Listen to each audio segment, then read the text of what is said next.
Hey everyone, welcome back to my channel. I'm Amanda. If you're new here, I make videos all about intentional living and minimalism. It is something that I am super passionate about, and if that interests you at all, I would love it if you would subscribe.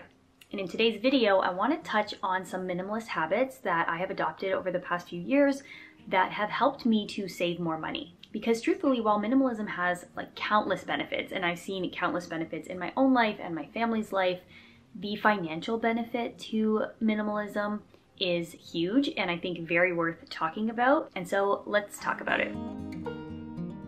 We live in a time where we are so heavily influenced, and I don't think we really recognize how serious of an impact it has on our financial life. From these perfectly curated lifestyles that we constantly see on social media and the advertisements that we're always bombarded with, it's no wonder that so many of us don't even really know what we actually like anymore, or what maybe our style is, or what our values are. It feels like there's so little authenticity to people anymore because we're constantly being told what's trending, what's in style, what you should like, what you should want and need in your life. But once you disconnect from all of that, you open up this door to what I consider the freedom to live financially within your means. You'll notice once you disconnect from that influence, you will naturally spend less and begin to prioritize what truly matters to you.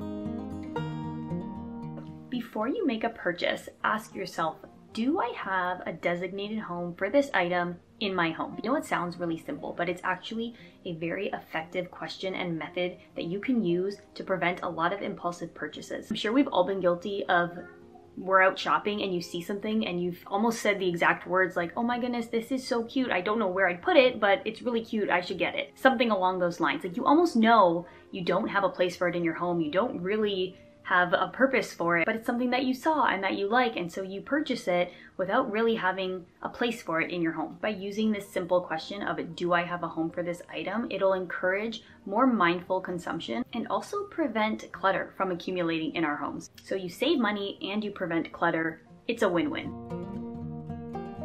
Implementing the 30-day rule for non-essential purchases is also a great way to help prevent impulsive spending. When you feel that urge to buy something on a whim, whether it's in store or online, often because maybe you're scrolling on Instagram and you're influenced by something and you check out the website and you get this impulsivity to want to buy it, in those instances, implement the 30-day rule. Wait 30 days, and if after that time has passed, you're still thinking about it, or it's still on your mind as something that you really want to purchase, maybe then it's actually a purchase that is worthwhile for you. But I can tell you with experience from this, more often than not, 9 times out of 10, maybe 10 times out of 10, you either won't even remember the item, or you'll realize it wasn't that big of a deal in the first place. You will save a ton of money implementing the 30-day rule, I promise you.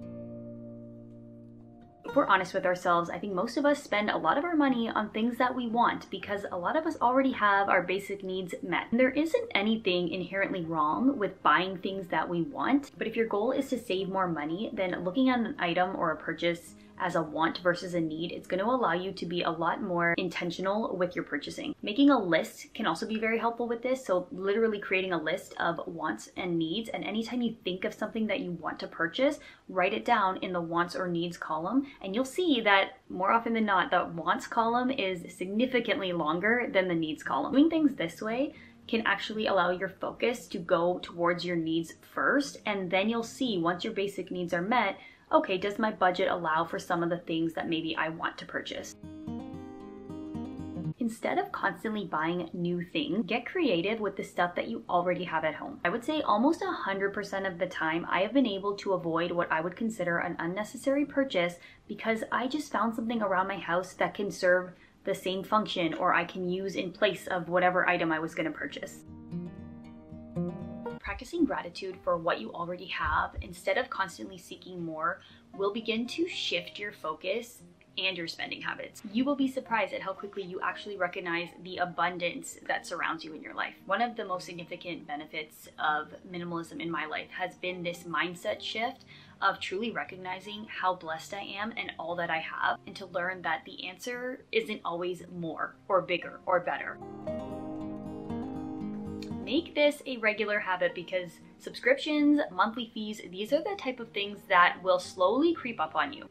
Take a look at your current subscriptions and membership fees, things that you're paying for monthly that maybe you're not using or things that you really don't need. Canceling your unused subscriptions will definitely help you to save some money and streamline those expenses. And like I said, make this a regular habit. Maybe a few times a year, go through and audit your subscriptions, and this will allow you to make sure that the money you're spending is actually going towards something of value to you. Incorporating these habits into your daily life will not only help you to save money, but it will help you to reduce clutter in your home, and it will help you to cultivate a greater sense of contentment and purpose. It's not about depriving yourself. It truly isn't. It's just about being more intentional with your purchasing choices, with your spending habits, so that they align with your values and your priorities. Thank you so much for watching. I will see you in my next video.